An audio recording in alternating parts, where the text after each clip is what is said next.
वज़ीर-ए-आज़म शहबाज शरीफ ने बिलाखिर लेफ्टिनेंट जनरल साहिर शमशाद मिर्जा को chairman joint chiefs of staff committee मुंतखब करके समरी सदर मुमलिकत को अरसाल कर दी है।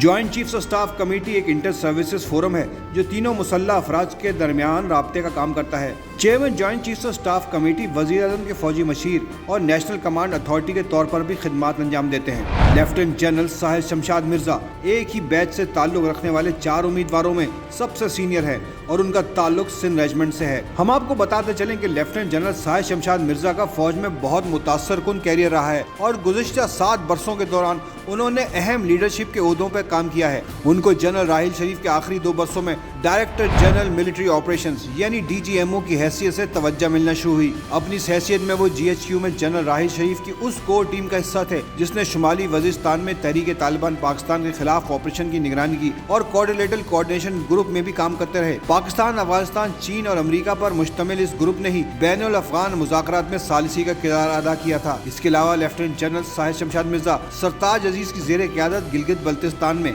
इस्लाहात के लिए बनने वाली कमेटी का भी हिस्सा थे। लेफ्टिनेंट जनरल बनने के बाद उन्हें चीफ ऑफ जनरल स्टाफ तैनात किया गया, जिसका मतलब ये था कि फौज में वो अमली तौर पर चीफ ऑफ आर्मी स्टाफ के बाद दूसरी ताकतवर तरीन शख्सियत बन गए थे। इस हैसियत में वो खारजा अमूर और कौमी सलामती से मुतालिक अहम फैसला साजी में शामिल रहे। 2021 में चीनी वजीर खारजा वेंग यी के साथ होने वाली स्ट्रेटेजिक बातचीत में भी वो साबिक पाकिस्तानी वजीर खारजा शाह महमूद कुरैशी के साथ थे। अक्टूबर 2021 में उन्हें कोर कमांडर रावलपिंडी तैनात किया गया ताकि उन्हें ऑपरेशनल तजुर्बा हासिल हो जाए, जिसके साथ ही वो पाक फौज के अहम तरीन ओहदों के लिए अहल हो गए थे।